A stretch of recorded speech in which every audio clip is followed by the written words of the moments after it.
It was 2:17 a.m. when my phone buzzed. Not the kind of buzz that brings relief. No emergency alert, no family text. Just her name, Lena. The blue glow of the screen felt colder than the night air slipping through the cracked window. I was at Eric's house. 7 words. My heart didn't break.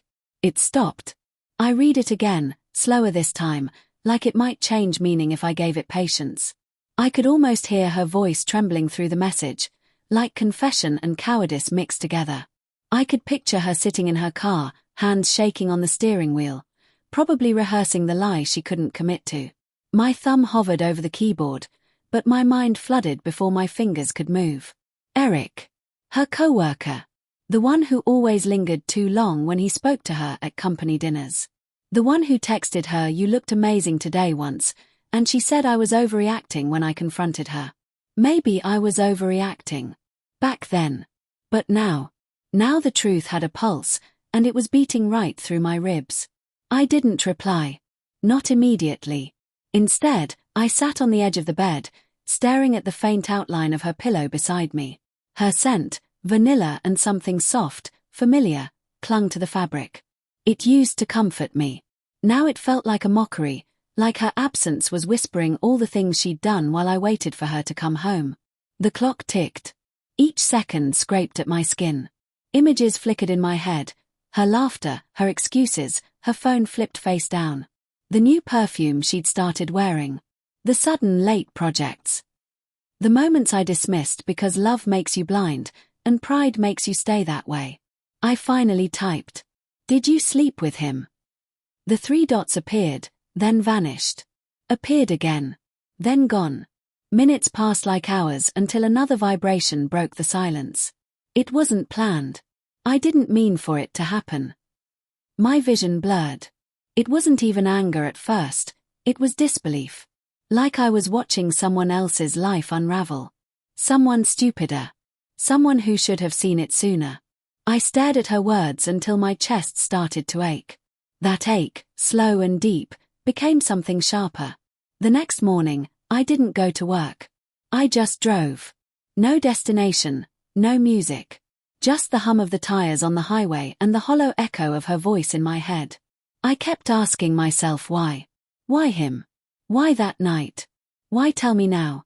But there's no logic in betrayal, it's chaos wearing the face of someone you love. By the time I got home, the sunlight was bleeding through the blinds.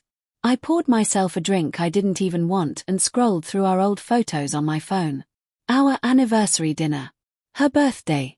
The beach trip where she'd held my hand and promised we were stronger than ever. I remembered how I used to watch her sleep, tracing the shape of her face with my eyes, grateful she'd chosen me. Now, I wondered how many nights she'd turned to him instead. When she came home that evening, I heard the front door click open, followed by the hesitant rhythm of her footsteps. "Eli," her voice cracked. I stayed seated at the dining table, phone in my hand, unread messages open like evidence. She stood in the doorway, hair disheveled, face pale, like guilt had stolen her color. "I didn't want to lie anymore," she whispered. I almost laughed.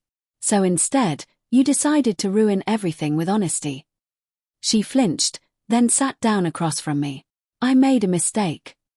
I studied her eyes, those eyes that once held everything I believed in. "You chose him, Lena. Mistakes don't last the whole night." Her lips trembled.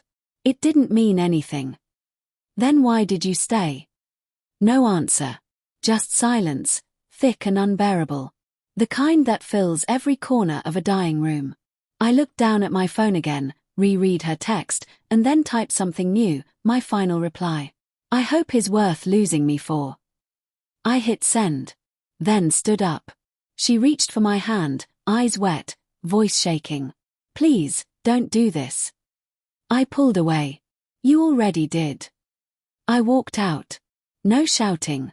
No slammed doors.